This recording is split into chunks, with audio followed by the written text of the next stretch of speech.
Ang istoryang inyong mapakikinggan ay naglalaman ng mga linya at eksena na hindi naaangkop sa mga batang tagapakinig.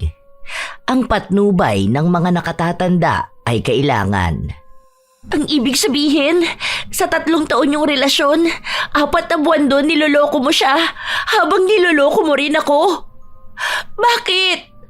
Akala ko ba mahal mo ako? Kaya naman pala nakikipaghiwalay ka.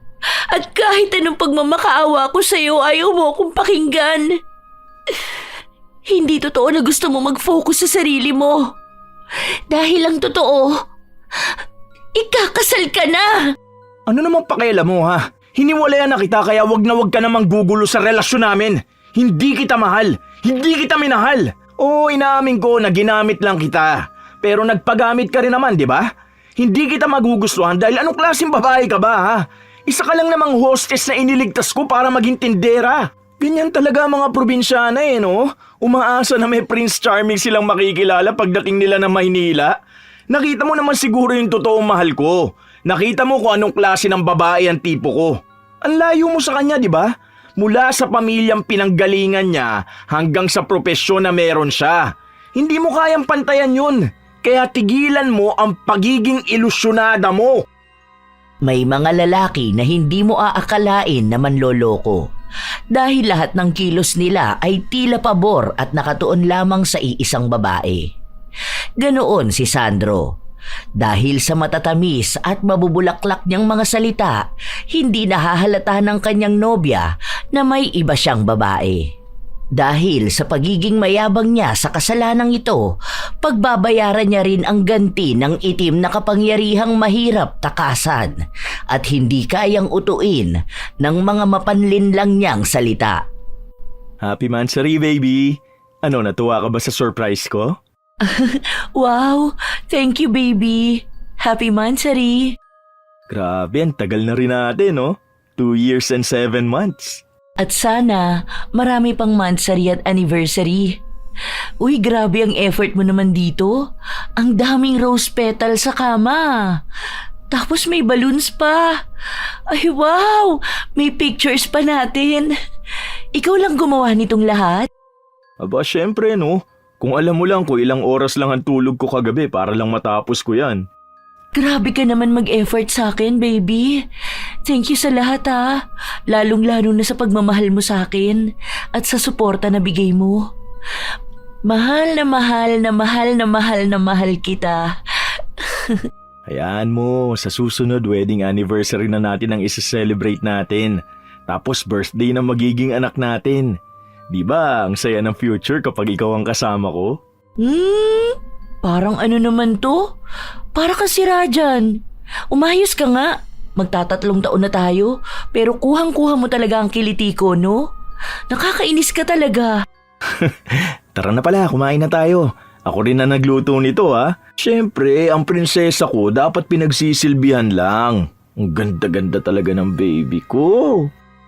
Masigla ang relasyon ng dalawa. Sa halos 3 taon nila, walang naging problema. Minsan, may maliit na away pero hindi yun tumatagal dahil inaayos kaagad ni Sandro. Ang binata ang unang nobyo ni Chantal at ang masasabi niya lamang ay perpektong lalaki si Sandro. Sigurado na siya na ang nobyo niya ang nais niyang makasama habang buhay. Dahil mabait, maalaga, maunawain at laging pinaparamdam sa kanya na mahal siya nito. Palagi niyang sinasabi na iba si Sandro sa ibang kalalakihang nakilala niya. Wala siyang sakit ng ulo. Basta ang alam niya lang, mahal na mahal nila ang isa't isa. At hindi siya nakakakita ng kahit na anong dahilan para masira ang kanilang relasyon. Kilala ng mga magulang ni Chantal ang nobyo at boto ang kanyang pamilya para sa relasyon nila. Marami rin sa mga kakilala at kaibigan ni Chantal ang naiinggit sa tila perpekto nilang relasyon. Ang sabi nga ng iba, kasal na lang ang kulang. Habang masaya ang dalawa na nagdiriwang, biglang hinawakan ni Sandro ang nobya sa kanyang binti. Dahan-dahan, malambing, pero agad ding hinawi ni Chantal. Baby, bakit? Wala lang, nagbabaka sakali lang naman ako. Alam mo yun, mangganda ng lugar. Tapos tayong dalawa lang, di ba? Sa atin lang lahat ng oras. Kaya mas maganda kung susulitin talaga natin.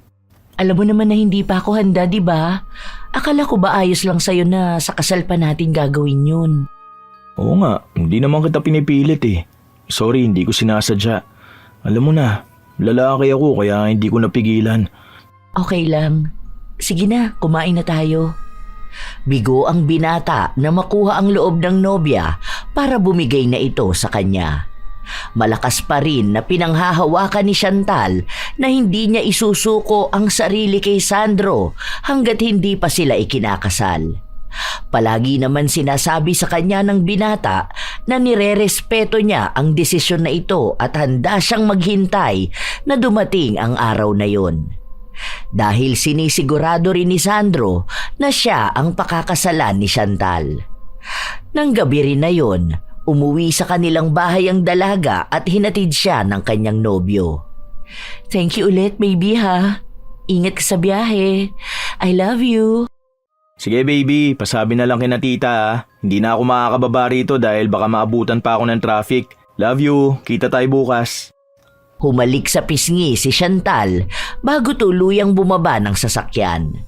Si Sandro naman, habang mag-isa ay nakaramdam ng inis. Kaya sa halip na dumiretso pa uwi sa kanyang bahay, gaya ng sinabi niya sa kanyang nobya, nakipagkita pa siya sa kanyang pinsan. Uy, insan, ano, musta? Wala, ganun pa rin eh. Ayaw bumigay. Ewan ko ba kung bakit hindi man lang siya nakaramdam ng libog. May kama na dun. Malamig tapos dalawa lang kami. Perfect na sana eh. Wala, ang hinahan ng pinsan ko to. Alam mo, baka ampung ka lang sa pamilya eh, no? Ikaw ang pinakamahinang lalaki ng pamilya, Reyes. Naturingan tatay mong pinakamatinik sa babae, tapos ang anak niya, ang hina dumiskarte. Tumahimik ka nga dyan. Isang babae lang yun, pero hindi ibig sabihin na wala ako ibang babae na naikakama. Paabot na nga lang niyang alak. Tignan mo, bago tayo umuwi, may uuwi rin ako. Naku, baka bigla ka lang mahuli ng girlfriend mo. Yari na, paano ka na? Baliw na baliw ka pa naman sa kanya, di ba? Isa pa, Kuya Kael ha. Kapag hindi ka nanahimik, bubulagta ka rito. Babae lang yun oh. Ang daming babae dyan ha, nagkakandara pa sa akin. Kaya ko pa nga mag-uwi ng 3 babae sa isang gabi nang hindi niya ako nahuhuli. Sa ilang taon na namin, ni minsan hindi yun naghinala sa akin. Tandaan mo, mas magaling pa rin akong tumirada kaysa sa inyo. Wow! Ganyan dapat, pumapalag. Nagbibiro lang naman ako eh. Nakagalit ka na agad. O sige, dahil nandito ka, may papakilala ako sa'yo. Sandali lang ha, may bagong chicks dito eh. Nakita ko yung kanina kasama ng baby ko. Napatingin pa sa paligid si Sandro, naghahanap siya ng babaeng pwede niyang makasama. Hanggang sa lumapit sa kanila ang babae ni Kael, kasama ang isang batang-bata pang dalaga. Bago lang ito sa paningin ni Sandro, kaya alam niyang bago lang din ito sa kanyang trabaho. Maputi, makinis, malaki ang dibdib at balakang. Ganong klase ng babae ang gusto ni Sandro, lalo na kung ikakama lang naman niya. Mukha ring inosente ang babae na nagpakilala bilang Suzy. Suzy, dito ka sa tabi ni Sandro. Ayan, single yan ha. Architect yan. Maraming pera yan dahil yan ang pinakamayaman sa aming lahat. Masyado ka naman yan. Kunwari ka pang pahambol eh. Nuknukan ka naman ng kayabangan. O sige, iwan muna namin kayong dalawa ha. Aalis kami ng baby ko. Umalis din ang dalawa. Hindi na kailangan pang tanungin ni Sandro kung saan sila pupunta dahil alam na niya ang gagawin ng dalawa. Isa lang ang babae na yon sa mga kabit ng kanyang pinsan. Kung si Sandro ay hindi nagtatagal sa iisang babae, ang pinsan naman niya ay pabalik-balik sa mga nagiging kalaguyo nito. Anong gusto mong inumin? Hindi po kasi ako masyadong umiinom, sir. Grabe ka, huwag ka na mag-sir sa akin. Sige na, pili ka na, ako na magbabayad. Bago ka lang dito, ngayon lang kasi kita nakita eh. Ilan taong ka na? Opo, kakasimula ko lang po kanina. 20 years old po ako. Ang bata pa nga. Bakit dito ka nagtrabaho? Mukhang hindi ka naman sanay. Wala naman kasi ako mapapasukan dito eh. Elementary lang kasi ang natapos ko. Hindi rin ako marunong sa mga computer na yan, kaya hindi talaga ako makakahanap ng matinong trabaho. Nung nag-alok sa akin ng trabaho ang kakilala ko, kinuha ko na. Malaki rin naman kasi ang sahod dito. Kailangan ko rin ng pera para pantusto sa pamilya ko na nasa probinsya. May asawa ka na? May boyfriend? Wala po. Kakabreak lang namin ng boyfriend ko. Mga 1 taon na siguro. Kasi nahuli ko siyang nanloloko. Ikaw, totoo ba na wala kang girlfriend? Oo naman. Bakit ko naman ikakaila kung may girlfriend ako, di ba? 5 years na akong single. Masyado kasi akong busy sa career ko eh. Ang gusto ko kasi yung babaeng makikilala ko, siya na yung pakakasalan ko. Kaso bago ko siya pakasalan, gusto ko na mabibigyan ko siya ng magandang buhay. Gusto mo ng matinong babae pero nasa bar ka ngayon, tapos may ka-table na GRO. Hindi ko naman alam na kukuha ng babae si Kael eh. Tapos tingnan mo, iniiwan ako. Pero alam mo na may kabit si Kael. Gano'n naman na talaga siya. Kahit naman anong sabihin ko sa kanya, hindi naman yun makikinig sa akin eh. Ilang beses ko na siyang kinausap kaso ayaw naman niyang tumigil sa pambababae.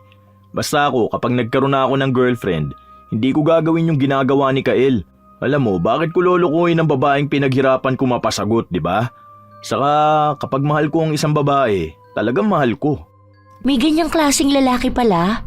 Ang alam ko kasi sa mga lalaki na nagpupunta sa bar, mga manloloko. Single sila kapag nasa loob ng bar, pero may mga asawa pala kapag nasa labas. Gusto mo ba ng Senomar ko? Saka ba nakatira para daling ko sa'yo bukas?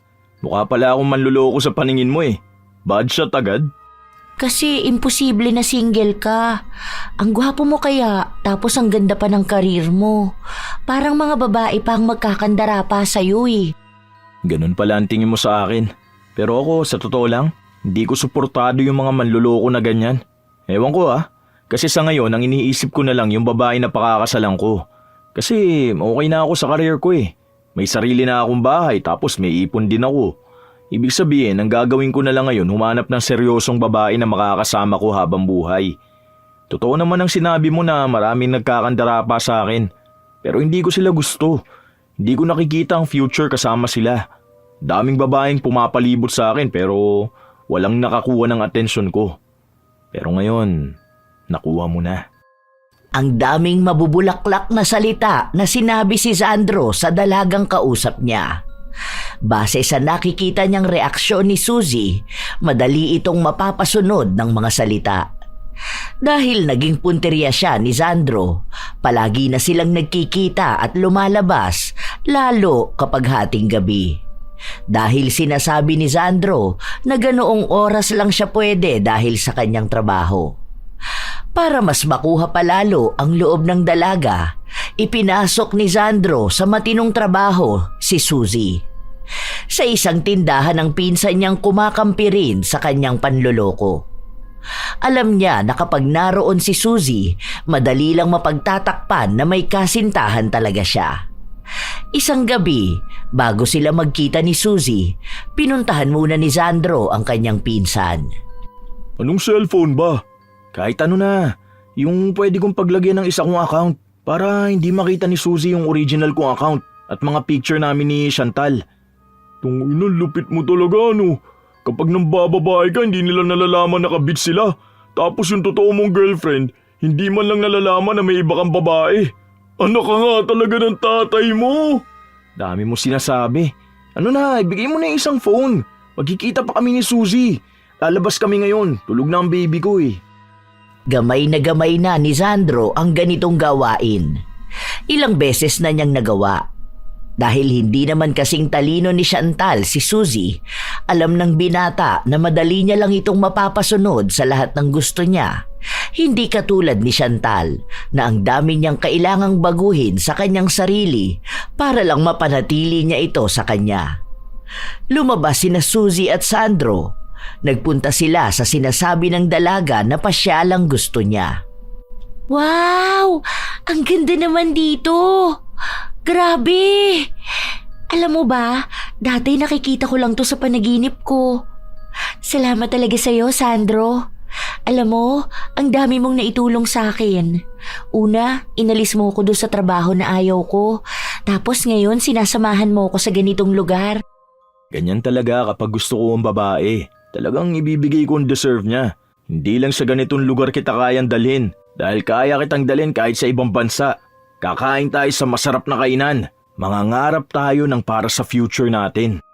Totoo ba talaga na gusto mo ko? Kulang pa ba tong ginagawa ko para maipakita sa'yo na ikaw talaga ang babaeng gusto kong makasama habang buhay? Hindi lang kasi ako makapaniwala na may magkakagusto sa akin. Isipin mo, isang probinsyana na walang pinag-aralan ng mamahalin ng isang mayaman at poging lalaki. Parang sa pelikula ko lang to napapanood eh. Suzy, walang mali sa'yo. Wala akong pakialam sa pinagmulan mo o sa pinag-aralan mo. Minahal kita bilang ikaw. At mamahalin pa kita ng higit sa pagmamahal na natanggap mo sa iba. Kung bibigyan mo lang ako ng pagkakataon, ipapakita ko lalo sa iyo na mahalaga ka para sa akin. Na mahal kita, na ikaw lang talaga.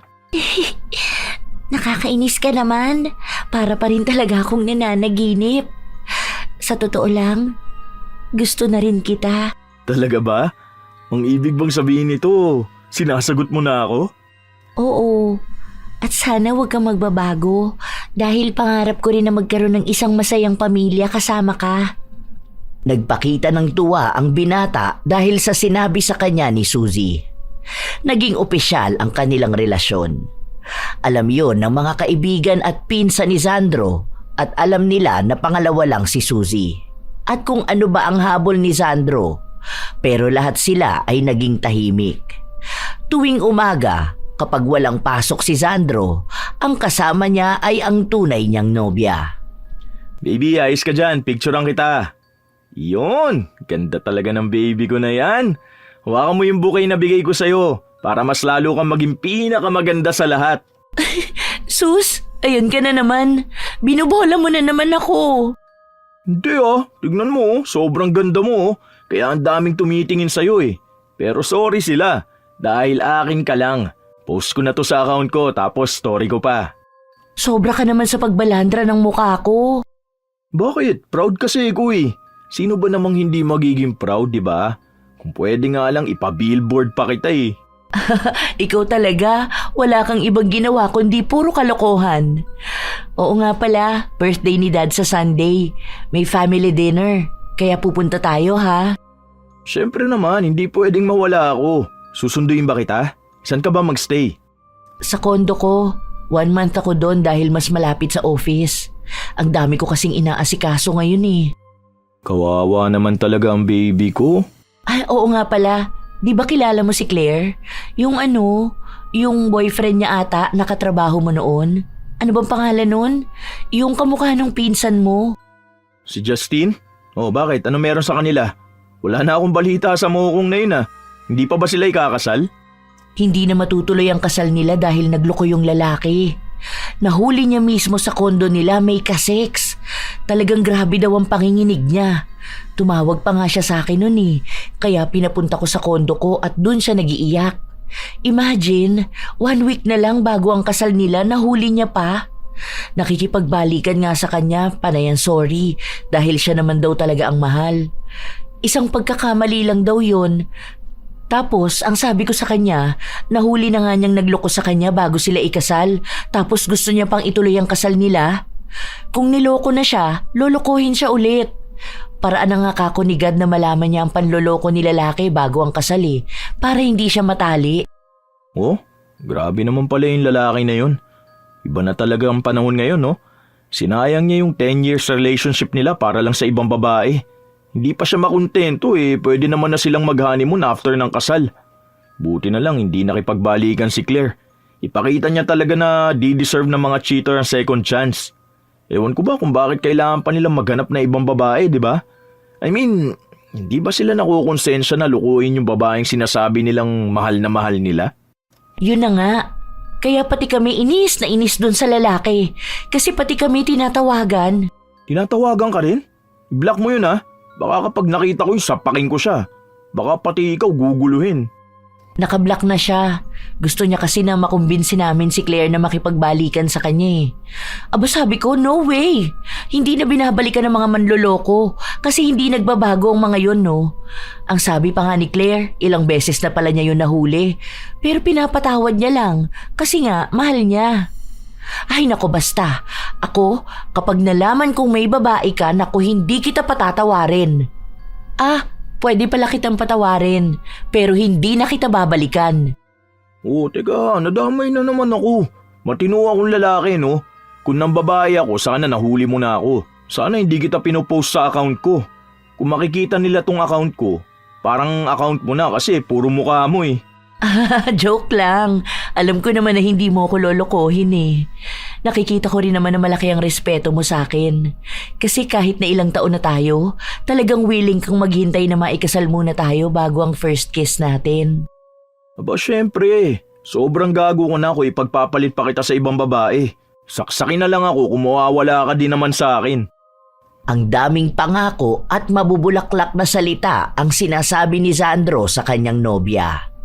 Lahat yon ay nagbumukhang natural kaya kahit na may iba siyang babae, hindi madaling mahalata.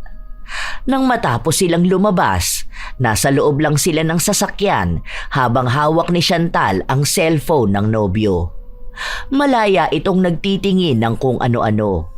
At kampante naman si Sandro dahil wala namang makikitang kakaiba ang nobya. Umuwi na pala si Kuya Kael? May picture kasi kayo rito. Hindi naman yan umalis. May pinuntahan daw ba siya? Hindi ko pala nasabi sa'yo. Tumawag sa akin yung asawa niya, nagtatanong sa akin kung ilang araw kang wala.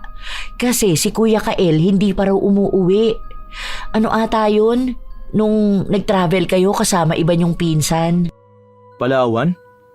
Nung nakaraan. Kasama ko nga siya noon. Nasabi ko sa iyo yun ah. Magkakul pa nga tayo noon, di ba? Kaso ang bagal ng signal ko kaya hindi mo narinig. Saka umuwi naman na yun si kuya. Alam mo naman asawa nun parang palagi nanguhuli. Naaawa nga ako sa asawa nun eh. Kasi iniisip niya na baka raw kasama na naman yung babae niya. Ang sabi ko na lang, kung magkasama kayo, hindi mo naman hahayaan naman babae ang pinsan mo. Oo, hindi talaga. Kahit mas matanda siya sa akin, makakatikim yun. Agad na iniba ng binata ang kanilang usapan dahil baka may maitanong ang kanyang nobya. Nang maihatid na rin niya ito, nagpaalam na rin siyang uuwi. Pero ang totoo, makikipagkita siya sa kanyang pinsan. Tarantado ka talaga? Ginawa mo pa akong palusot sa asawa mo? Chill ka lang insan. Bakit ka naman nagagalit? Hindi kasi ako papayagan nun kapag di ko ginamit ang pangalan mo.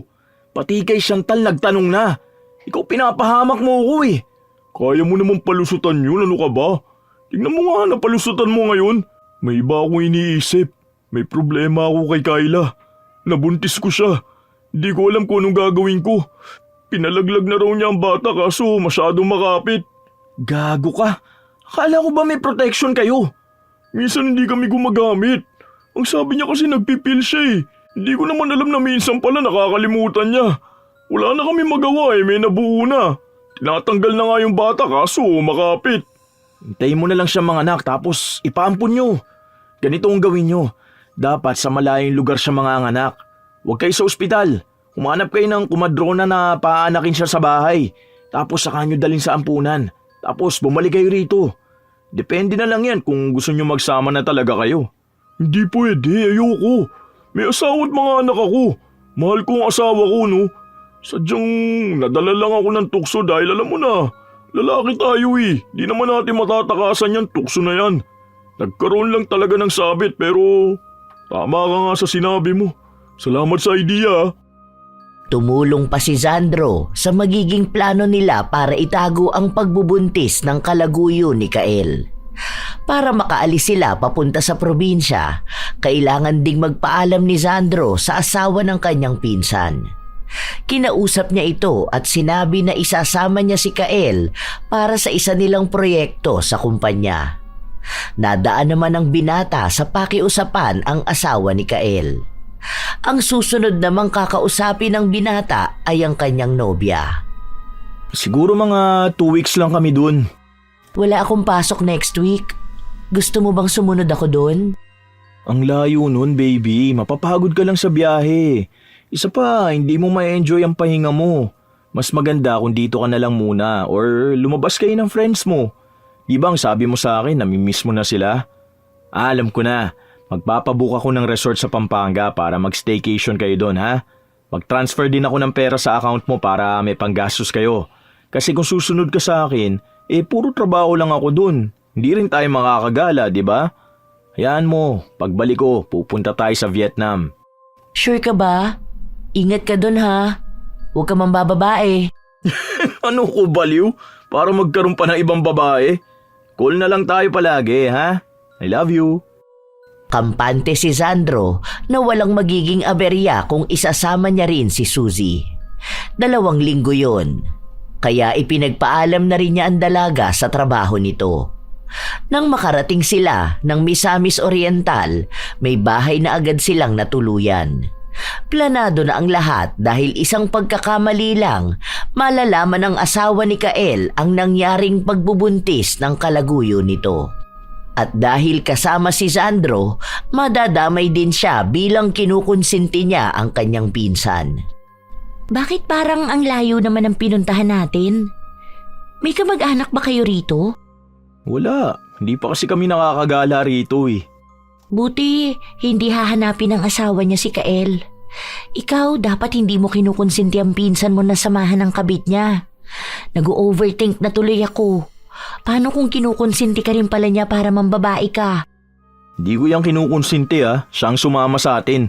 Matanda na yan, may utak yan para malaman kung ano bang ginagawa niya. Isa pa, di rin naman ako papayag na magkaroon ako ng ibang babae. Swerte ko na kaya sa'yo.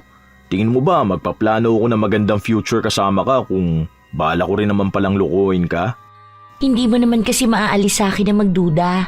Lalo na ganyan na nakikita kong may kabit ang pinsan mo, pero wala ka namang ibang ginagawa para pigilan siya. Tapos, hinayaan mo pa siyang lumayo kasama ang babae niya. Sino ba namang hindi mag-iisip sa ganun?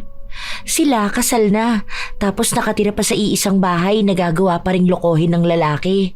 Tayo pa kaya nabibihira lang magkita dahil busy ka. Pinagdududahan mo ba ako? May nakikita ka bang iba kong ginagawa? Mali na ba kung yung pagkabisi ko dahil gusto kong mabigyan ka ng magandang kinabukasan, ha? Ang ganda ng pagpunta natin dito eh. Tapos pagdududahan mo lang pala ako. O sige, tara na. Muwi na pala tayo. Hindi na. Sorry na. Huwag ka kasi magsasalita ng ganyan sa akin.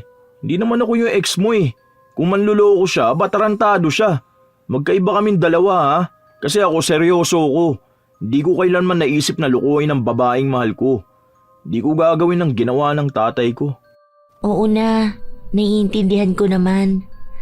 Sorry na. Nailihis kaagad ng binata ang pagdududa sa kanya ni Suzy. 3 araw lang dapat ang usapan ni Sandro at Kael, pero dahil kasama si Suzy, may nabuong plano ng pagnanasa sa binata. Halos mag-iisang buwan na rin silang may relasyon ni Suzy, pero wala pa ring nangyayari sa kanila. At sasamantalahin niya ang pagkakataon na ito para mapapayag ang dalaga. Sa ika-4 na araw nila sa bahay, sa labas lang natutulog si Sandro, habang mag-isa lang sa kwarto si Suzy. Isa yon sa paraan ng binata para magmukha siyang may respeto kay Suzy. Nang gabing patulog na si Sandro, bigla namang umulan. May tulo yata yung bubong. Mababasa ako niyan kapag natulog ako sa sala. Dito ka na lang kaya matulog sa loob ng kwarto. Sure ka ba? Iisang kama lang yan. Okay lang ba sa'yo na magtabi tayo? Boyfriend naman kita kaya wala namang problema doon. Tara na, dito ka na lang. Kesa naman mabasa ka doon. Palihim ang ngisi sa labi ng binata dahil unti-unti nang nahuhulog si Suzy sa bitag.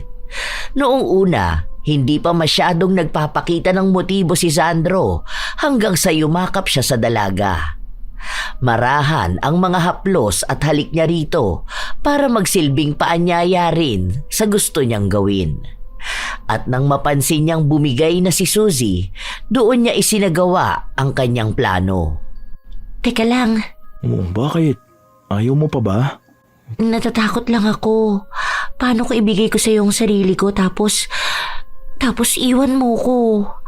Sa totoo lang, kung may mangyayari sa atin, ito ang first time ko. Di kita iiwan dahil mahal na mahal kita. Kung anong mangyayari sa atin ngayong gabi, umasa ka na pananagutan kita. Pangako, hindi magiging basehan ang pag-angking ko sa'yo para lang iwan ka. Huwag kang matakot. Paano kung mabuntis mo ko? Kung may mabubuo man, pakakasalan naman kita. Nadala ang dalaga sa mga salitang yun at isinuko niya ang kanyang sarili sa lalaking minamahal niya. Sobrang tuwa ng binata. Hindi dahil mahal niya si Suzy, kundi may nadagdag na naman sa ipagyayabang niya.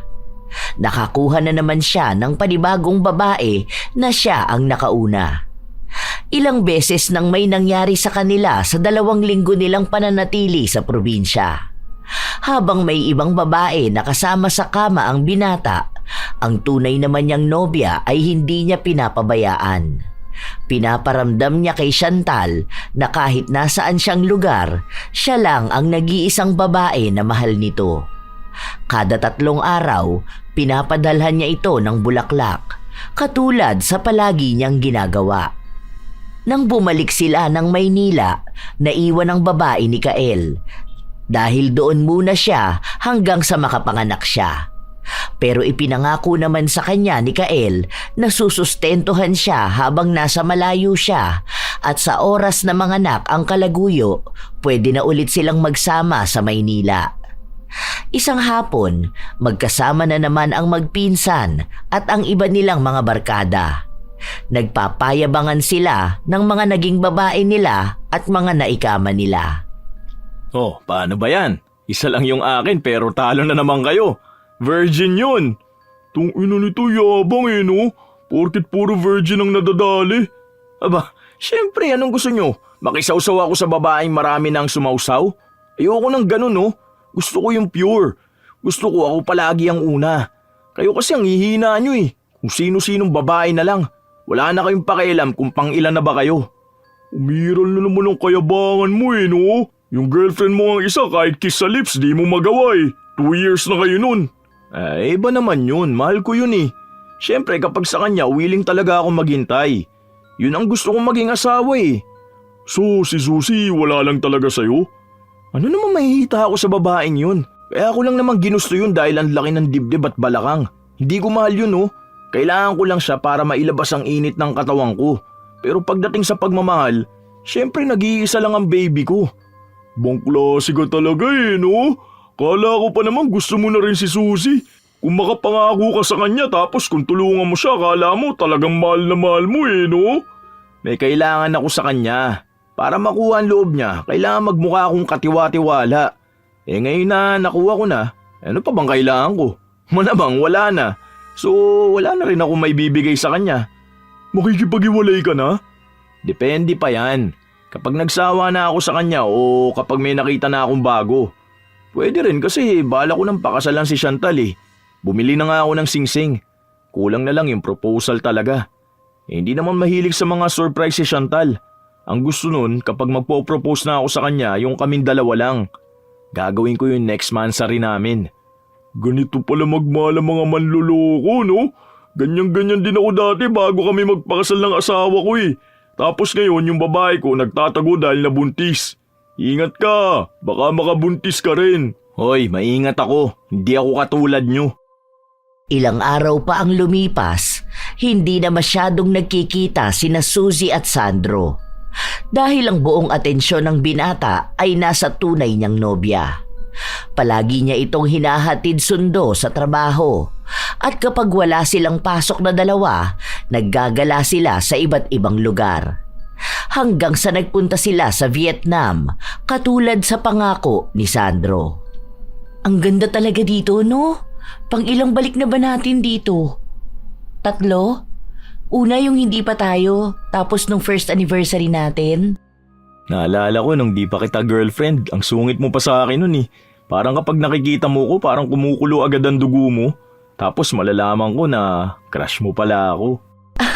Hoy, ang kapal talaga ng muka. Hindi kita crush nun, no? Mainit talaga ang dugo ko sa'yo kasi ang hambog mo. Ang hangin mo pa. Akala mo lahat ng babae magkakagusto sa'yo. Alam ko kaya ka nagagalit sa akin dahil nagsiselos ka. Hindi mo alam, unang pakilala pa lang sa'yo ni Ate Rhea, crush na kita eh. Tapos nasabi ko sa sarili ko na magiging girlfriend kita at ikaw ang mapapangasawa ko. Kaya kahit 20 times mo akong binasted, aba, todo push at effort pa rin ako.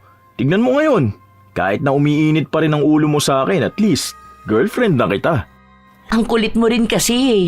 Yung 1 taon mong panliligaw sa akin at pagkaya mo sa mga pagpapahirap ko sa'yo, alam ko talaga na seryoso ka sa akin. Kaya ayun, sinagot na rin kita. Ang swerte ko na ikaw ang minahal ko dahil marespeto ka. Nung sinabi ko sa'yo na gusto ko ang first kiss natin ay sa mismong kasal natin, hindi mo ko pinilit. Talagang handa kang maghintay. Kaya tuwang-tuwa sa'yo ang parents ko. Sa totoo lang, ako ang swerte kasi minahal mo ko. Ang dami nagbago sa akin. Ang daming pangarap na gusto ko maabot dahil lahat yun para sa ating dalawa. Hindi ko na maisip ang buhay ko kapag wala ka. Ikaw lang ang babaeng nakikita ko makakasama ko habang buhay. Ang magiging ina ng mga magiging anak ko. Handa na sanang lumuhod ang binata para alukin ang kasalang kanyang nobya nang tumunog ang kanyang cellphone. Si Kael ang tumatawag sa kanya. Ayaw niya pa sanang sagutin pero sinasabi ng kanyang nobya na kausapin na niya ang sino mang tumatawag sa kanya dahil maaaring mahalagang bagay yun. Ano ba? Bakit ka tumatawag? Sinira mo moment ko, paluhod na ako eh. Paano hindi kita tatawagan? Ako ang kinukulit nitong isa mo pang girlfriend. Kanina pa nandito to sa shop. Pinagbabantaan pa ako na hindi siya aalis hanggat hindi ko sinasabi kung nasan ka. Mamaya darating ang asawa ko. Siguro naman ayaw mo rin mabisto ni Chantal, no? Nyeta naman, no?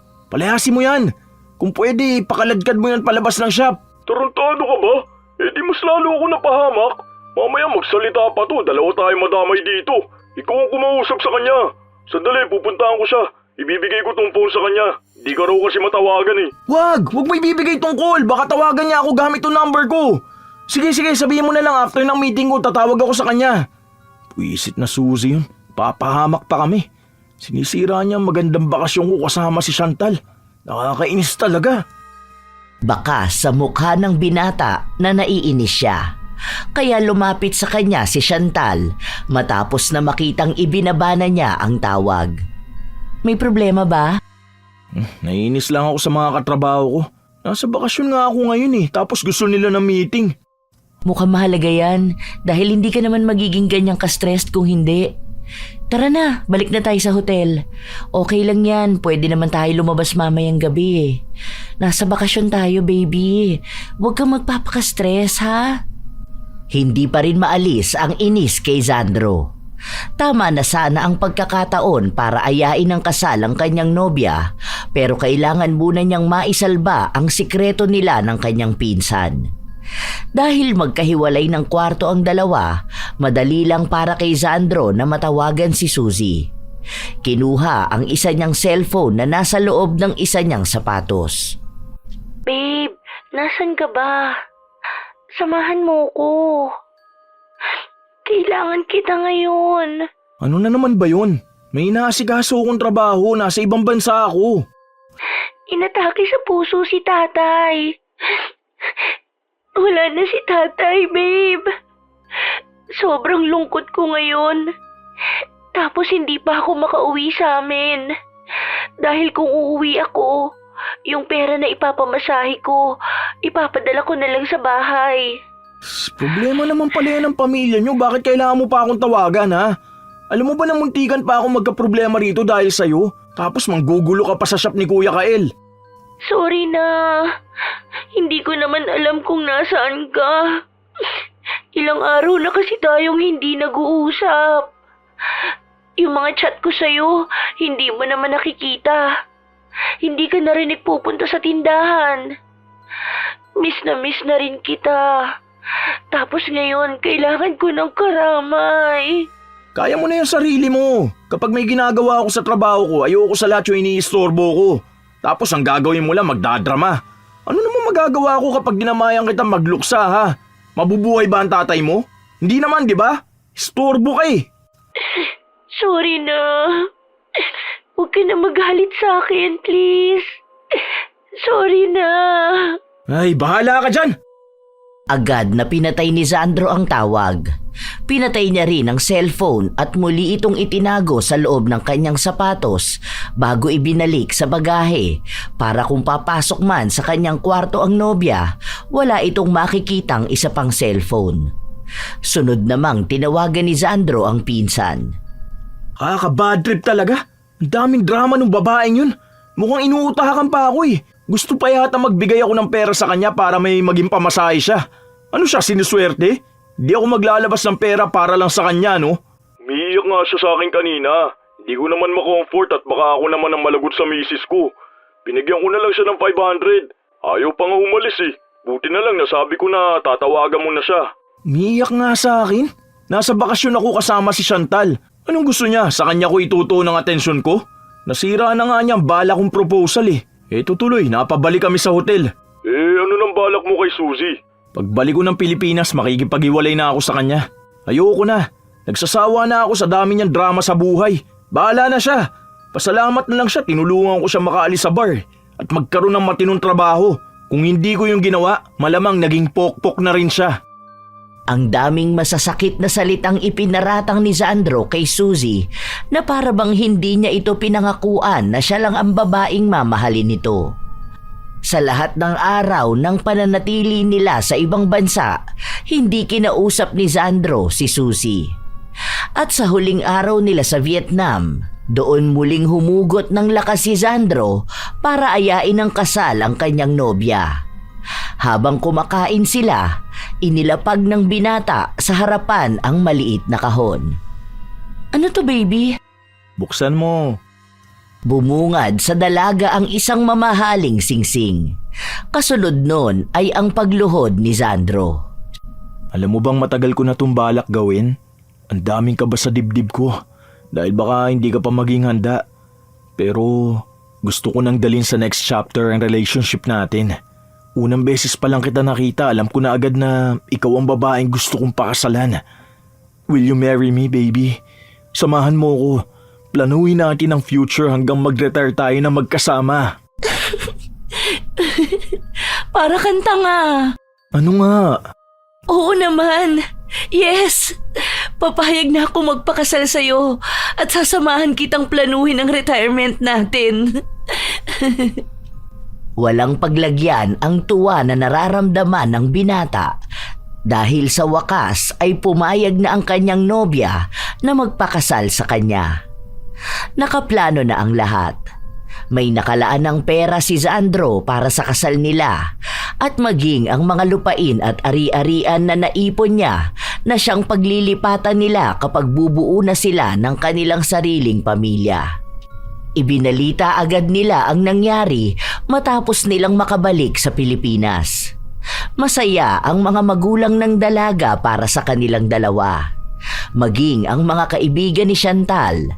Pero kahit na nagdiriwang sila, may kailangan pang ayusin si Sandro. Kailangan niyang patahimikin na si Suzy para hindi ito makagulo sa kanilang pagsasama. Ilang araw lang matapos nilang makabalik ng Pilipinas, nakipagkita ang binata sa isa niya pang kasintahan.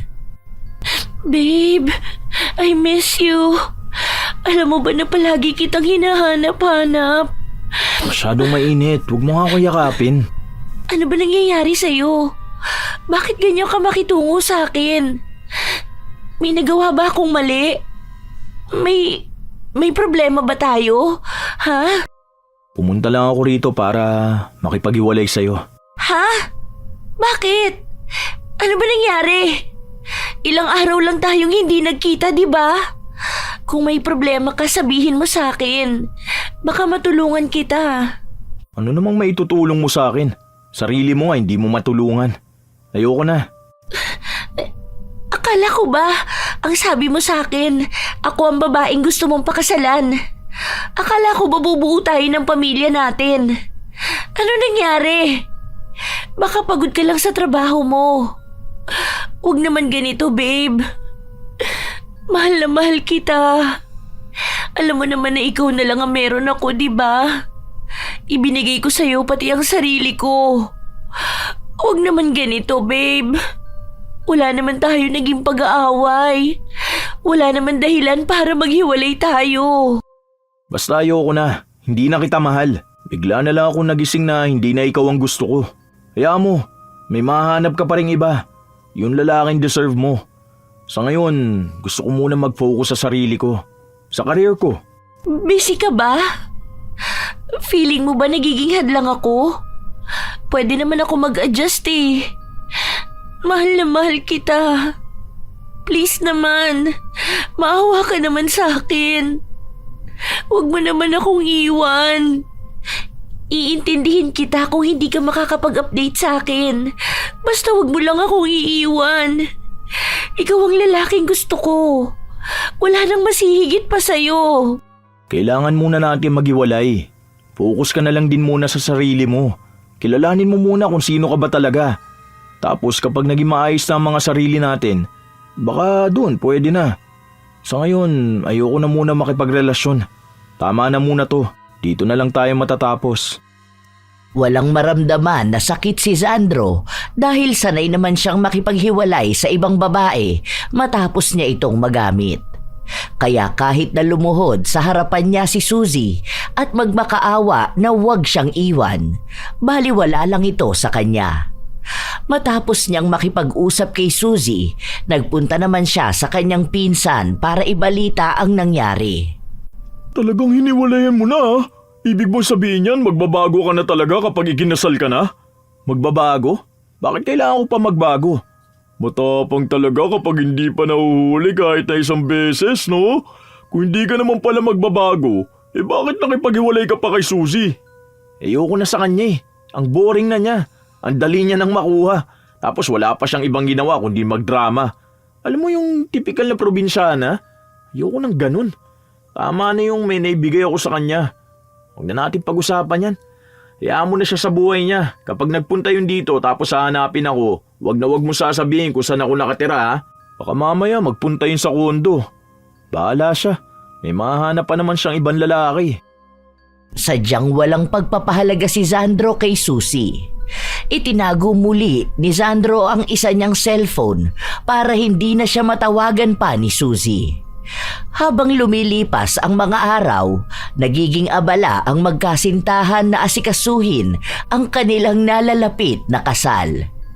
Isang araw, nagtungo si Chantal sa bahay ng kanyang nobyo. Dala niya ang ilang mga gamit para sa kanilang kasal. Ang kalat naman dito? Ay, sabi ko sa kanya kapag may mga labahin siya, ilagay na agad sa laundry basket eh. Ay naku, yari ka sa akin mamaya pag uwi mo. Magdadadaldal talaga ako. Ilang sandali pa ay may narinig siyang pagkatok. Nang buksan niya ito, bumungad sa kanya ang isang dalaga. Yes? May kailangan ka? Hinahanap ko lang sana si Sandro. Sorry, hindi ko alam kung tama ba itong napuntahan ko. Ah, oo, dito yun. Anong kailangan mo sa fiancé ko? Ha? Fiancé? Parang ikakasal na kayo, ganun? Yes. Parang medyo nagulat ka, no? Sino ka ba? Ah, ikaw ata yung tinutukoy niyang tagalinis ng kondo niya.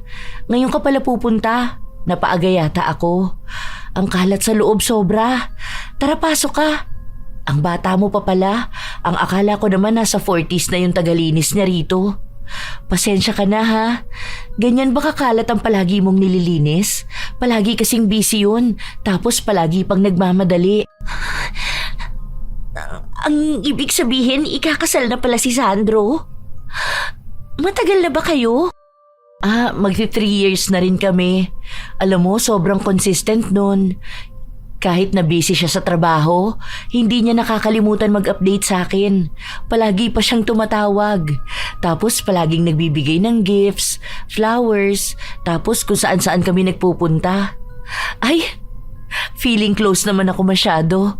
O sige, wait lang ha, tawagan ko siya, sabihin ko nandito ka. Hindi na kumibo pa si Suzy. Naghintay na lang din siya kung darating si Sandro. Hindi niya pa alam ang buong kwento sa pag-iibigan ng dalawa. Pero sa pagkakataon na malaman niyang ikakasal na ang lalaking mahal niya, labis siyang nasaktan. "Hello, baby. Andito ako sa kondo mo. Nandito yung maglilinis." Maglilinis? "Oo. Ano ba pangalan nito?" "Be, ano pangalan mo ulit?" "Suzy po." "Ayun, Suzy daw. Alam mo ba na ang kalat ng loob ng kondo mo? Yung mga damit mo kung saan-saan na lang nakasampay." Ano? Anong ginagawa niya dyan? Teka, uwi ako. Hindi na nakapagsalita pa si Chantal dahil nagmamadali ang kanyang nobyo na patayin ang tawag. Bumalik naman siya sa kinauupuan niya kanina habang si Suzy naman ay pakunwari na nagliligpit na ng mga gamit, pero ang totoo ay pinagmamasdan niya lang ang tunay na kasintahan ng lalaking kanyang minamahal. Ilang sandali lang din ay dumating na si Sandro. Baka sa mukha niya ang takot dahil alam niya na sa oras na malaman ni Chantal ang buong katotohanan, hihiwalayan na siya nito. "Ay baby, nandito ka na? Wait lang ha, maliligo lang muna ako. Ang lagkit ko na eh. May sasabihin pala ako sa'yo tungkol dun sa gown." Pagkaalis ni Chantal, agad na hinila ni Sandro palabas si Suzy. Ano bang ginagawa mo, ha? Sino nagsabi sa'yo na dito ako nakatira? Si Kuya Kael ba nagsabi sa'yo?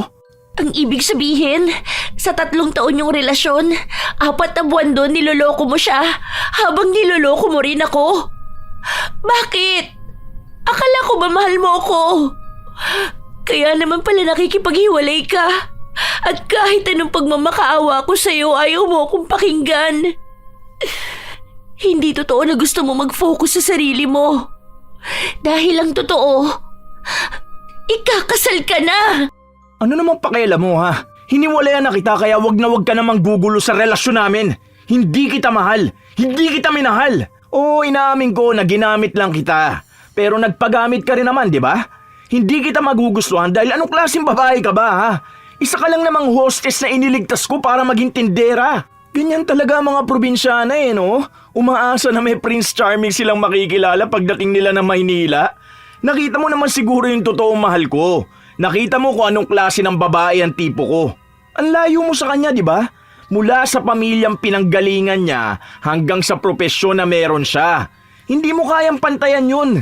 Kaya tigilan mo ang pagiging ilusyonada mo. Walang iya ka! Hindi ka rin naman nararapat sa kanya.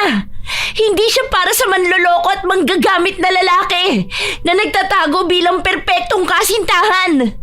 Habang pinaparamdam mo sa kanyang mahal na mahal mo siya, nakikipaglaro ka ng apoy sa ibang babae. Masyado siyang mabuti para sa'yo. Aaminin ko sa kanya kung sino ba talaga ako. Sira naman na ang pagkatao kong ginamit mo, kaya wala kang karapatang maging masaya. Kung hindi ko naisalba ang sarili ko laban sa'yo, isasalba ko ang ibang babae. Aaminin ko sa kanya ang lahat, lalo na ang pagbubuntis ko. Wala kang sasabihin sa kanya. Hindi mo sisirain ang mga plano at pangarap ko. Alam kong ginagamit mo lang yung pagpapanggap mong buntis ka para manipulahin ako. Kaya kong patunayan na buntis ako. Kaya kong patunayan sa kanya na may naging relasyon tayo. Ewan ko na lang kung mabawi mo pa siya dahil isa kang hayop. Dapat sa mga lalaking manloloko, nagdurusa kayo. Wala kayong karapatang maging masaya. Hindi kayo pwedeng matahimik habang may mga kababaihan kayong niyurakan ng pagkatao. Hindi ko yan, anak. Malandi kang babae, di ba? Isa kang pokpok, kaya wag mo ipapaako sa akin ang anak ng kung sinong lalaki mo. Hindi ako magkakaanak sa gaya mo. Hayop ka! Matapos ko ibigay sa'yo ang sarili ko? At alam mong ikaw ang nakauna sa akin. Sasabihin mo yung mga salita na yan? Alam mong ikaw lang ang naging lalaki ko. Ipalaglag mo yung bata na yan. Hindi yan mabubuhay para maging sagabal sa akin. Hindi ko naman hihingiin na magpakaama ka sa kanya. Kaya ko siyang buhayan ng wala ka. Pero kailangan din malaman ng babaeng pakakasalan mo kung anong klaseng lalaki ka para may pagkakataon pa siyang makatakas. Natigilan sila nang marinig ang boses ni Chantal. Hinahanap nito si Sandro. Nang magtangka si Suzy na magsalita, agad siyang hinigit sa kanyang buhok at tinakpan ang kanyang bibig. Hinila rin siya nito papunta sa fire exit. Huwag kang magkakamali na magsalita dahil sinasabi ko sa'yo, kaya kitang patayin. Nagpumiglas ang dalaga para makawala sa pagkakahawak sa kanya ni Sandro. Pero sa ginawa niya ay nawalan siya ng balanse. Nahulog siya sa hagdan.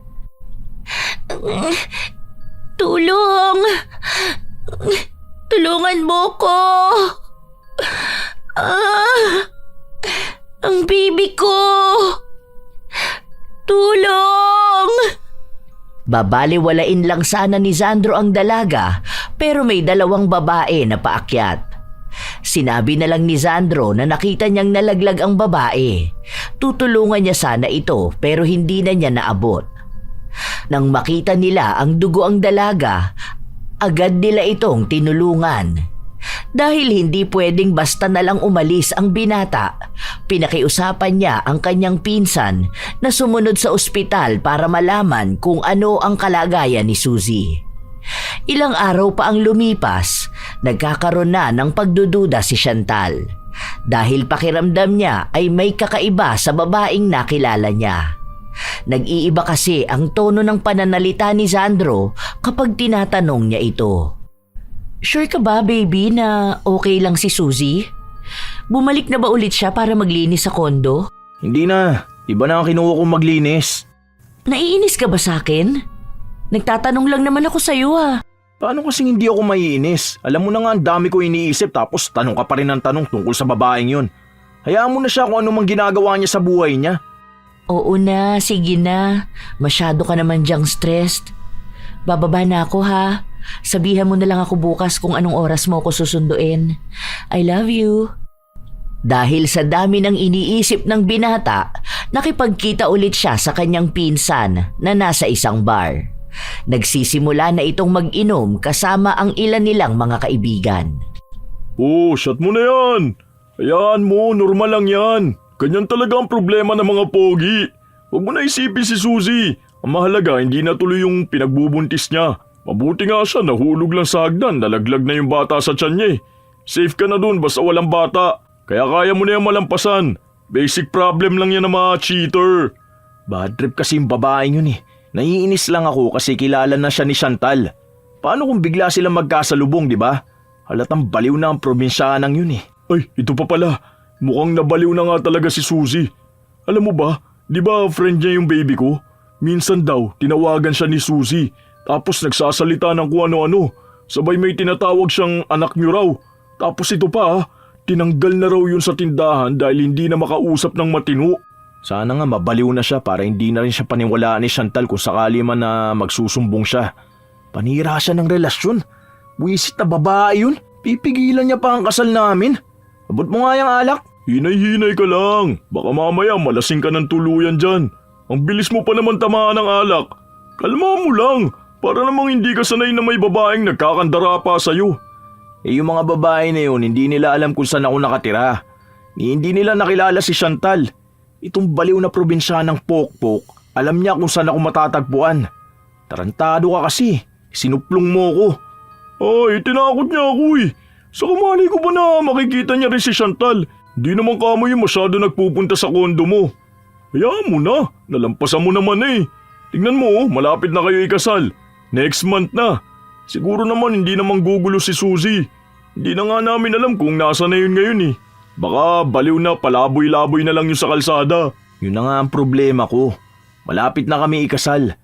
Paano ngayon yan kung bigla na lang makita ni Chantal sa labas yung baliw na yun? Kilala mo naman si Chantal, di ba? Sa sobrang maawain niya, makakita lang ng kakilala niya na naghihirap, halos gusto nang ampunin. Ay, buwisit talaga. Nagpatuloy na nag-iinom ang binata habang sinisiraan at pinagmumumura niya rin ang kanyang dating kalaguyo. Hanggang sa bigla na lang siyang namilipit dahil sa sobrang sakit ng kanyang tiyan. Uy, insan, ayos ka lang ba? Sakit na sigmura ako. Parang umihilab ang abdi. Ay, ano nga ba sinasabi ko eh? Naparami naman yata ang inom mo. O ito, magtubig ka muna. Inantabayanan nila kung ano ang nangyayari kay Sandro. Dahil patuloy siyang sumisigaw sa sakit, napilitan na silang dalhin siya sa ospital. Tinawagan din nila si Chantal para ipaalam ang kalagayan ng kanyang nobyo. Kahit na 10 oras na ng gabi at maaga pa ang pasok niya sa trabaho, pinuntahan niya pa rin ang kanyang nobyo na hirap na sa kanyang pinagdaraanan. Hindi ko alam na sumama sa inyo si Sandro. Wala siyang sinabi sa akin. Ang akala ko natutulog na siya eh. Sorry na, ako nagyaya sa kanya eh. Saglit lang naman sana kasi gusto ko lang ng kasama. Gusto ko lang may kausap. Pinilit ko lang siya. Alam mo naman kuya na mahina ang tiyan niya sa alak, di ba? Kaya nga bawal siya. Hindi ko alam kung anong oras tatalab yung gamot na ininject sa kanya ngayon. Umabot hanggang kinabukasan pero hindi pa rin nawawala ang sakit ng sikmura ni Sandro. Dahil nagbabantay ang dalaga sa kanyang nobyo, hindi na siya nakapasok sa kanyang trabaho. Nasa ibang bansa ang mga magulang ni Sandro, kaya walang ibang magbabantay sa kanya. Ang isa naman niyang kapatid, hindi rin siya mahaharap dahil meron itong mga anak na inaasikaso. Ayan, ang tigas naman kasi ng ulo mo eh. Ilang alak na inom mo? Konti lang. Hindi naman marami ang nainom ko. Hindi marami. Pero hindi ka na makagalaw dyan sa sakit.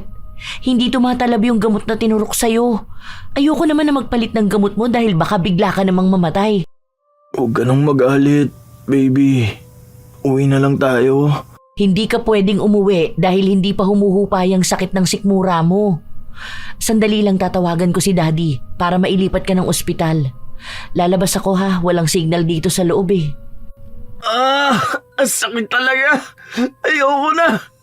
Please Lord, pagalingin mo na ako.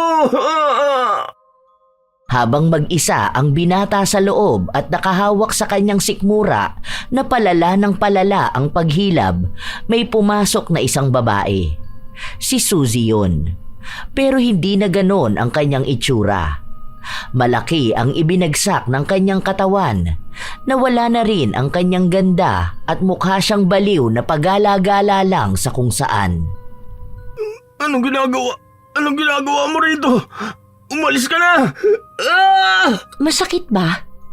Bakit parang kulang ba ang sakit? Hindi ako nasisiyahan.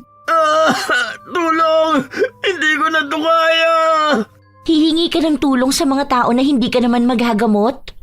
Yang sakit na nararamdaman mo ang palatandaan ng sakit na ibinigay mo sa akin. Huwag ka mag-alala. Hindi pa natatapos dito ang lahat. Hindi ka magiging masaya. Hindi ka matatahimik. Sinisigurado ko sa'yo na kung paano mo ako sinira, ganon din kita sisirain. Umalis ka na rito, baliw ka! Wala kang masisira dahil hindi kita papayagan. Kasakit! Umihilap na sobra ang tiyan ko! Ganyan ang gusto kong makita. Yung hirap na hirap ka. Sige, sumigaw ka pa sa sakit. Ganyan din ako sumigaw nung namatay ang anak ko dahil sa kagagawan mong hayop ka. Huwag ka mag-alala. Magtatagal naman ang buhay mo eh. Magtatagal kang halos minu-minutong pinapatay. Palagi ako nasa tabi mo. Nagmamasid sa'yo. Nagiging masaya sa pagdurusa mo.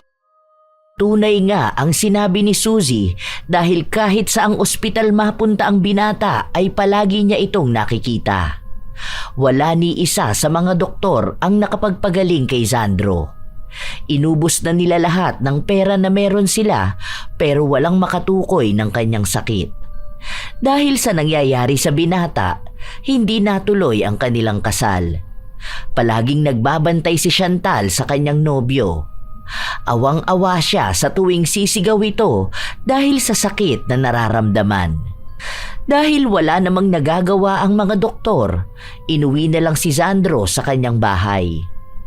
Kumuha rin ng magbabantay sa binata lalo na kapag may trabaho si Chantal. Isang araw, habang nasa elevator si Chantal, may sumakay na isang babae at para itong baliw. Hindi niya mamukhaan kung sino dahil sa gulugulong buhok at marungis na mukha.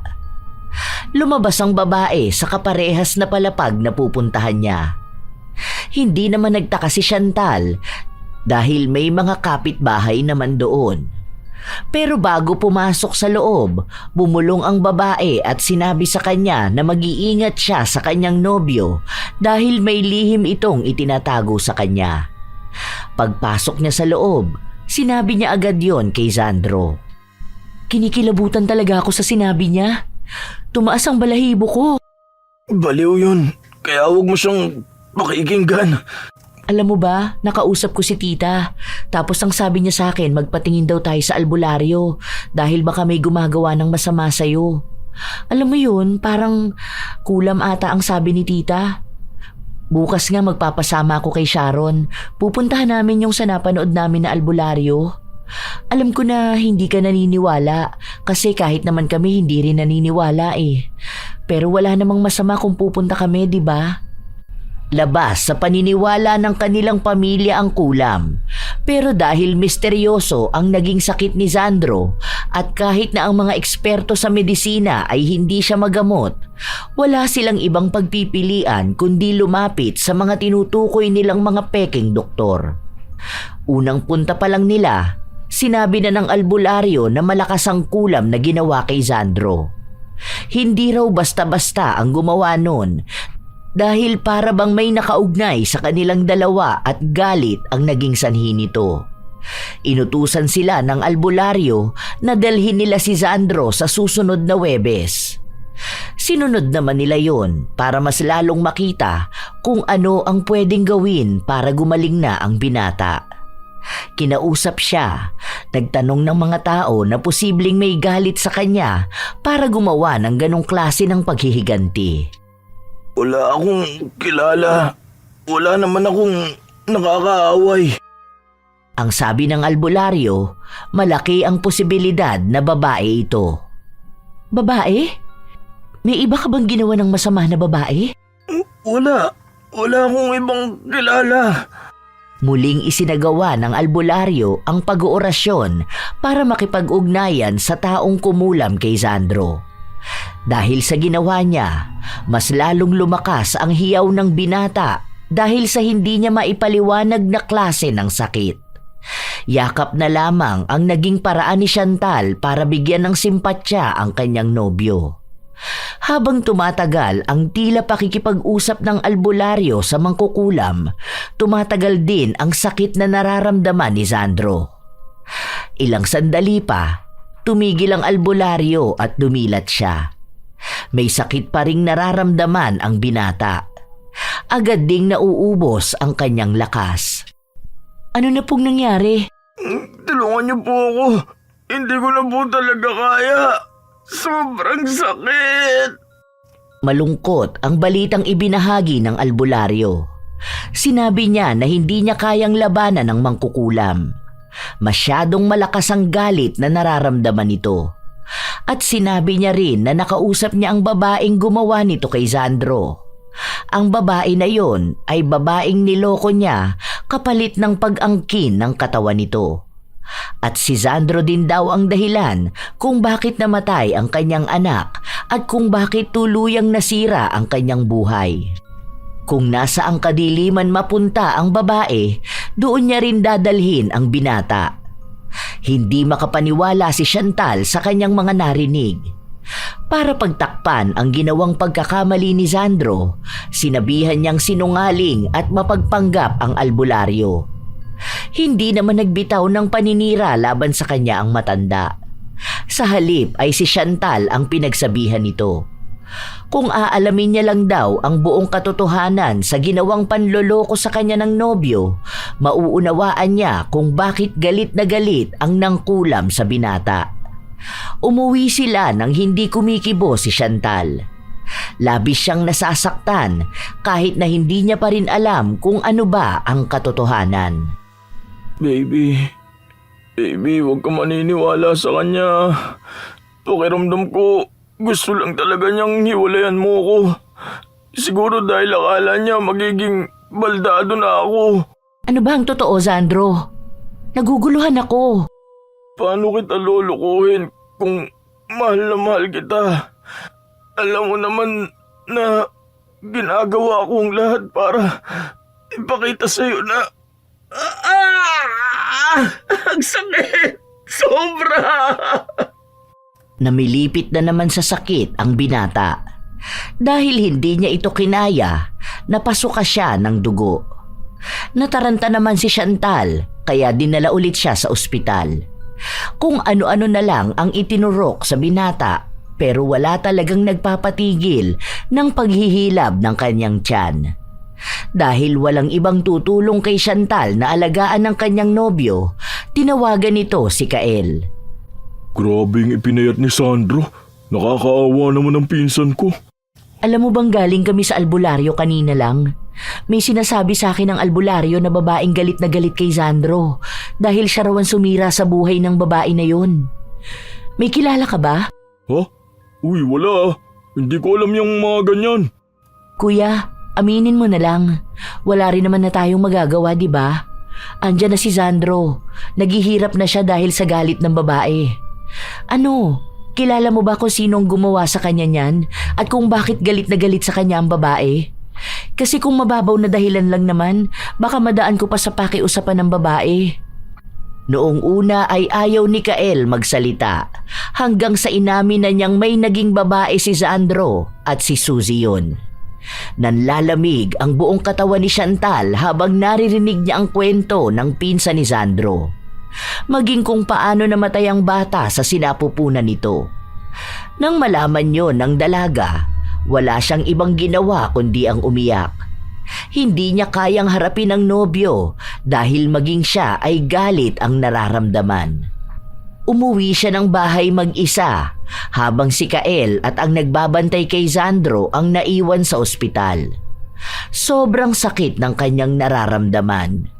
Dahil kung hindi pa magkakaganoon si Sandro, marahil ay patuloy pa rin nakatago ang kasalanan na ginawa niya. Naaawa rin siya sa babaeng ginamit ng nobyo at kung ano ang dinaranas nitong sakit, lalo na sa pagkawala ng kanyang anak. Galit na galit sa manloloko si Chantal, kaya kahit na mahal niya ang nobyo, hindi magiging sapat na dahilan ang sakit nito para patawarin niya at palampasin ang panloloko sa kanya. Isang linggo pa muna ang pinalipas ni Chantal bago niya nagawang harapin ang nobyo. Naghahalo pa rin ang galit at sakit. Baby, bakit ngayon ka lang nagpakita sa akin? Miss na kita. Ito na rin ang huling beses na magkikita tayo. Nakikipaghiwalay na ako sa'yo. Alam mo naman kung gaano ko kagalit sa mga manloloko, di ba? Alam mo, hindi ko naman susukuan yung sakit mo eh. Dahil gusto ko na sabay tayong lalaban. Pero ngayon, ayoko nang lumaban kasama ka. Traidor ka, Sandro. Ano bang sinasabi mo? Huwag mong paniwalaan ang albularyo na yun. Itigil mo na tong kasinungalingan mo. Alam ko na ang lahat, kaya wag mo na itanggi pa. Bakit ganon? Mahal na mahal mo kamo ko, pero ang ginawa mo, pinaikot mo ako sa salitang pagmamahal. Ni hindi ko man lang nahalata kasi tinatrato mo ako ng tama habang may ikinakama ka palang iba. Ang masaklap, inosenteng babae rin na nadala ng mga matatamis mong pangako. Napakasama mong tao. Sorry baby. Hindi ko naman yun mahal. Ikaw lang ang mahal ko. Huwag mo akong iiwan. Hindi mo alam kung ano ang pagmamahal. Dahil kung mahal mo ko, hindi ka hahanap ng iba. Hindi ka makakabuntis ng iba. Grabe ang pagtatago na ginawa mo. Tapos tinatanggi mo pa nung una. Hindi na kita kayang pabalikin pa sa buhay ko. Ayoko na! Wala nang hinintay na salita ang dalaga dahil agad siyang lumabas. Kahit na anong pagtawag ni Sandro, kahit na anong paghingi niya ng tawad sa babaeng mahal niya, hindi na niya ito nagawa pa, lalo pat may desisyon na ang dalaga na tuluyang tapusin ang kanilang relasyon. Katulad nga ng sinabi ni Chantal, yun na ang huling beses na makikita siya ni Sandro. Ilang buwan na ang lumipas, Nawawalan na ng gana ang binata na mabuhay. Lalo pat nabalitaan niyang nasa ibang bansa na ang kanyang dating kasintahan. At kahit si Kael ay hindi na nito kinakausap pa. Ang dami niyang pinanghihinayangan sa buhay niya, ngunit huli na ang lahat. Wala nang Chantal na babalik pa sa kanya. Wala na siyang kahit na ano. Isang hapon, habang nakahiga lang ang binata at tila ba namamanhid na ang buong katawan sa sakit, muling nagpakita sa kanya si Suzy. Masaya ka na ba na wala ng babaeng mahal ko? Na nahihirapan na ako ngayon. Sige, papayagan na kitang patayin ako. Bakit kita papatayin? Hindi ko tatapusin ang paghihirap mo. Sabay tayo sa galit at sakit. Sabay nating damahin lahat. Hanggat masakit ang buong pagkatao ko, masakit din ang sayo. Wala itong katapusan. Kahit pa magmakaawa ka sa kamatayan mo, hindi ka na makakatakas. Ganito ang dapat na nangyayari sa mga taong hindi makontento. Sapat lang na paghigantihan ng mga manloloko! Muling napasigaw sa sakit ang binata. Tunay ngang masakit ang lahat sa kanya. Ang buhay na dati gamit niya para sa panloloko ng mga kababaihan, isang klase na ng buhay na nais niyang wakasan. Palagi siyang umiiyak. Palagi niyang iniinda ang sakit. Palagi niyang hinahanap ang babaeng mahal na mahal niya, pero kahit na sa tawag ay ayaw siya nitong kausapin. Sa mga nangyayari kay Sandro, ang dami niyang napagtanto sa buhay. Ang mga pagsisisi na naiisip niya, kailanman ay hindi na niya mababago pa. Wala siyang kakayahan na hilingin na ibalik ang nakaraan nang sa ganon ay ititigil na niya ang pagiging manloloko. Ang lahat ng nangyayari sa kanya ay resulta lamang ng kanyang mga ginawa. Meron talagang mga tao na nais magbago kung kailan wala na silang pagkakataon. Ang mga tao kasing manloloko, iniisip nila na kaya nilang kontrolin ang lahat ng taong nagmamahal sa kanila. Ang hindi nila alam, may mga matatapang na taong kayang iwan sila kahit na mahal sila. Huwag maging manloloko, lalo na sa mga taong labis na nagmamahal sa'yo. Huwag na huwag ring maging mapaglaro ng damdamin ng iba at kapag hindi na kailangan ay itatapon na para bang basura. Ang pagmamahal ay isa ring tiwala at kapag sinayang mo yon, may sugat kang iiwan na matagal maghihilom. Hindi ka lang gumagawa ng kasalanan sa iyong karelasyon dahil gumagawa ka rin ng pinsala sa pagkatao ng taong nagtiwala sa iyo. Ang lahat ng iyong ginagawa ay may karampatang kaparusahan. Tandaan, ang kasinungalingan ay laging nahuhuli at ang kaparusahan ng puso ay mas mabigat kaysa anumang hatol ng batas. Kayo rin ba mga apo ay may kakilalang mga manloloko? Mga klase ng tao na magaling lang sa salita pero mapaglaro ng damdamin. Ibahagi nyo naman ang inyong kwento at opinyon tungkol sa aking ibinahaging kwento ngayong araw. Sana ay may natutunan kayong aral na kailanman ay walang mabuting na idudulot ang pagiging manloloko. Shout out sa ilan sa mga masusugid na tagapakinig ng mga istorya ni Lola Telang. Corina Realubit, Jennifer Makasinag, Ami Pakana, Jane Gonzaga, Alfred Gavilan, Hanhan Sambalilo, Ami Pakana, Tutsi Roll, Resli Amal, Cherry Mukbang ASMR, Lizelle Nebrida, Riza Rizardo, Maria Therese Alimios, Pamela Allen, Secret 12 at kina Michael at Evelyn. Shout out din sa inyo, Jessica Marie Ramos, Aurora Jeronimo, Nancy Makasakit, Vivian Baterbonia, Marco Nanes, At advanced happy birthday kay RJ Florano sa September 23. Arlene Lopez, Kimberly Española, kina Kim at Kirben sa Española at Delegiro family. Asodisen Cerila, Mary Ann Pesino, Christian Gonhoran, at shout out din sa kanilang mga bagong TL na sina TL Salen at TL Kayla. Leia Gawaran, Miss Kate Gawaran.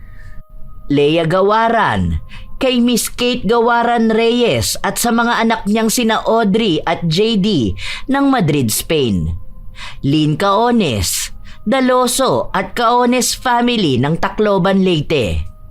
Azenar Noriv, Kim Bara, Corazon Cacalda. Salamat sa pakikinig ninyo, Roxanne Gaudicos, Beth Mercado, Madel Mergal, Mirna Alfaro, Ramil Fariolin, Karel Derla, Hayashi J. Megan, Sheren Solero Masagka, Richelle Ann 19, Christina ng GMA Cavite, Dodds Hungko, Gilden Mea Bituin, Mary Ann from Turak ni Baliw, Purok 6, Grace Hementera, Cinderella Gutierrez sa mga bater ng Putsan at Iwi Albay, Lorena Velasco, Rosalyn Percoma, Ednalyn Loreniana, Hazel Del Mundo, Kinakiel at Ruel Del Mundo, Sherilyn Dukay, Mary Jenny Rilrea Batiduan, Angelo Dizon, Romina Buado, Chris Alcantara, Annaliza Malatbalat, Golden JP, Marisa Villanueva, Mary Jenny Rilrea Batiduan. Shout out sa mga apo ko na sina Sydney Crosswind at sa kanyang anak na si Chrisine Lane Bandoho, Supladang Pasaway, Lovely Rose Roa at Princess Rain Roa Alawami, Kimpoy Feliciano, Hazel Fiesta, Marie the Lightworker, Gia Gigi, Francisco Neng at kay Jeremy Saranillo Francisco, Matt Sarol, Mel Santarita, Esteli Reyes at sa Reyes family ng Marikina City, AJ Chua, Vicky Yabut, Roy Lacandalo, Josefina Fuelias, Feber Añada, Mike James Tapak, Will Maleses, Leonisa Cobo, Lurian Vitalicio, Jenny Suzuki, Raquel Hasigawa and to her husband Mitsuru, Maria Lee Nakagawa, Lynn Hasigawa, Elise Padilla, Lydia Lopez, Gemstone Claro, Lance MBB, Rosalina Bugayong, Ami Yong, Ami Bag, Angelina Ignacio, sa buong Team Manok ng Amsik Angeles City, Pampanga, Ray Galedo at sa Galedo family ng Kabuyaw, Laguna, Roslyn Mangilin, Cherry May Libiran, Robert Crimen, Razon Yao at Milrose Demate. Ito ang inyong Lola Telang at maraming salamat sa inyong walang hanggang pagmamahal at suporta, mga apo.